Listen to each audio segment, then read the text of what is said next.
What is up, guys? Today is the day to get into the journey into the Spider-Verse. And yes, I'm more excited to talk about this big movie series. So since it our debuted with 2002, the first Spider-Man movie. Because this whole Spider-Man movie is connected to the MCU titles, to the most recent one that came out last year with Across the Spider-Verse. And even though that this was gonna be a fun one to talk about it. So let's get started with my first review of Spider-Man. So in this movie we got introduced a lot of characters. This is the first Spider-Man movie that came out, and we have Tobey Maguire in this movie as Peter Parker, aka the Spider-Man. William Dafoe as we know, Norman Osborn, aka the main antagonist villain, the Green Goblin. Like, the Green Goblin was a great choice for him. William Dafoe is a great actor, one of my personal favorite ones too. He has done so much great films, but in this movie with him, dude, he was insane. I love how he did his deep voice as Green Goblin. Like, that's how this whole movie does really brings out the best tone of this film.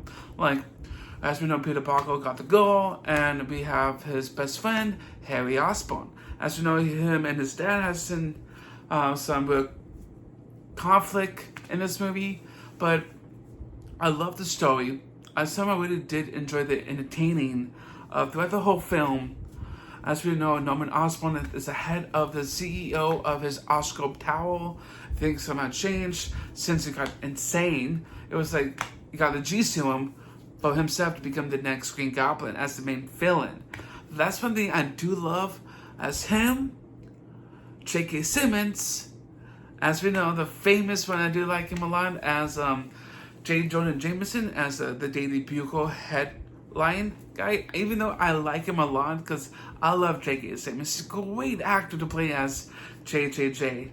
And even though this whole movie itself, great concept, fun journey to get into this whole Spider-Man movie, the first one. I love the fight sequences, the final battle. There's a lot of fights throughout the whole film. One part I did like was when he was going into this burning building and to see how him and Green Goblin had this conflict. It was so great because throughout the whole film, like, we got to know Norman Osborn has a heart for Peter Parker as a son. But in this movie, he was so sweet and charming, but really get to see him as the Green Goblin. He's a menace. But this movie itself was great. I love the story, even though throughout this whole film, I enjoyed the final battle. It was so insane. If I want to rate this movie, I would definitely give this movie like a solid 8.5 out of 10. I love this film. Great story, great concept of this whole film to bring into the Spider-Man films. And I have to say thank you all for coming into my channel here today. If you guys love my reviews, all kinds of fun videos here, you guys can subscribe to my channel down below for more videos to come. And even though you guys can hit that notification bell icon as well for more videos to come. So thank you all for coming in. Stay tuned for tomorrow for my ranking all the superhero movies from 2018 to 2023. Bye everyone.